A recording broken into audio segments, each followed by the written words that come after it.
sliding contact of a potentiometer is in the middle of the potentiometer wire having resistance Rp equals to 1 ohm as shown in the figure। देखो potentiometer wire जो है ना उसका resistance तुमको दिया है 1 ओम जिसको Rp से डिनोट कर रहा है। तो ये जो Rp जो है ना एक वायर का रेजिस्टेंस है। एक्चुअली तुमको ना ये कंफ्यूज करने के लिए एक छोटे पोर्शन में दिया गया है। एक्चुअली जो है पोटेंशियोमीटर वायर ये A और B है, पूरे लेंथ में होता है, यहाँ से लेके पूरे यहाँ तक जो है ये पोटेंशियोमीटर वायर होता है।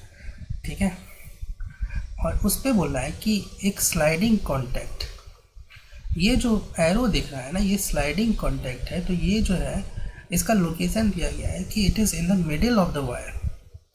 ठीक है, ये पूरा एकदम इस वायर के ए बी जो वायर एकदम ठीक उसके मिडिल में है। ठीक है, तो जब एक वायर है, सपोज तुम्हारे पास एक वायर इस तरह से ए बी वायर है,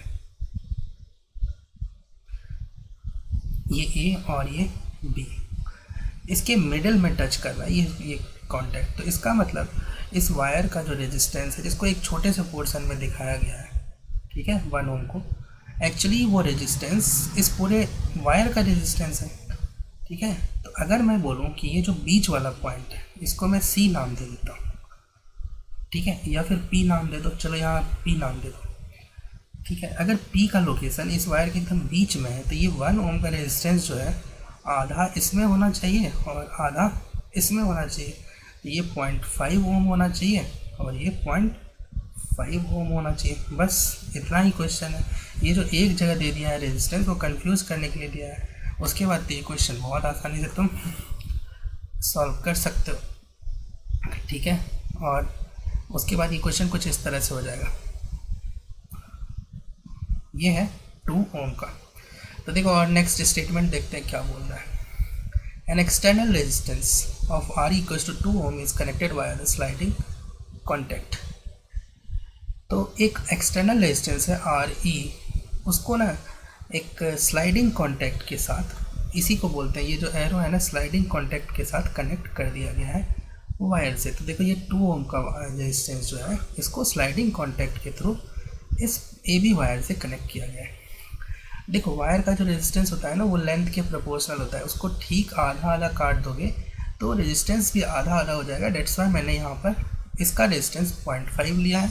ठीक है, टोटल 1 है ना, तो उसको आधा आधा ब्रेक कर दोगे वायर को तो कितना हो जाएगा 1 हो, ये 0.5 और ये भी 0.5, वही मैंने यहाँ पर बनाया। उसको एक बैटरी से कनेक्ट कर दो कुछ इस तरह से। बैटरी का पोटेंशियल डिफरेंस है ना 0.9 वोल्ट। तुमसे क्या पूछ रहा है, the electric current in the circuit is how much, option दिया गया है। तो इलेक्ट्रिक करंट निकाल सकते हो। देखो ये दोनों रेजिस्टेंस पैरेलल में कैसे, तो देखो जो पोटेंशियल डिफरेंस 0.5 के अक्रॉस है वही 2 ओम के अक्रॉस है। इस पॉइंट को तुमने P बोला ना, ठीक है, देखो यहाँ का पोटेंशियल कुछ ले लो VA, तो यहाँ भी तो पोटेंशियल VA हो गया। अब यहाँ P का पोटेंशियल ले लो VP, यहाँ का भी पोटेंशियल हो गया VP। तो पोटेंशियल डिफरेंस अगर सेम रहता है दोनों के बीच में, दोनों के across potential difference VA VP है ना, तो दैट्स वाई जो है ये दोनों पैरेलल में होंगे।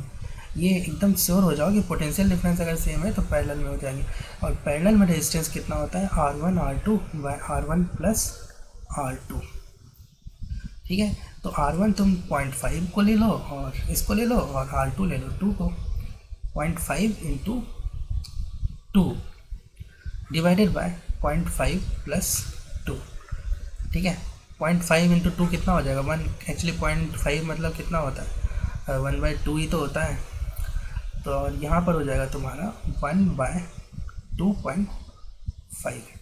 ये पॉइंट को हटा दो, ये हटाओगे तो ऊपर 10 से मल्टीप्लाई करना पड़ेगा। ठीक है, तो एक्चुअली ये 5 इंटू 5 और ये 5 इंटू 2, तो ये एक्चुअली आ गया तुम्हारा 2/5। और 2/5 को तुम लिख सकते हो 0.4। ठीक है, तो ये 0.4 हो गया।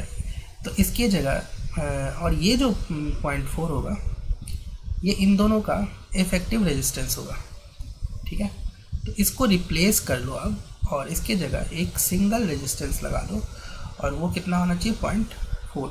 अब देखो इन दोनों का जो सिंगल इक्विवेलेंट रेजिस्टेंस 0.4 होगा वो इस 0.5 के साथ सीरीज में होगा, ठीक है। तुम एक बार ड्रॉ भी कर सकते हो, अगर if you are still having confusion तो आपने ड्रॉ भी कर सकते हो।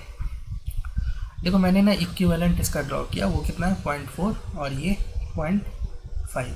अब देखो और ये कनेक्टेड है 0.9 वोल्ट के बैटरी से, ठीक है। अब देखो ये दोनों ना सीरीज में, करंट अगर सेम है, जैसे मान लो 0.4 से जो करंट जाएगा उतना ही करंट तो 0.5 से जाएगा, तो बी श्योर कि ये दोनों सीरीज में होते हैं ना।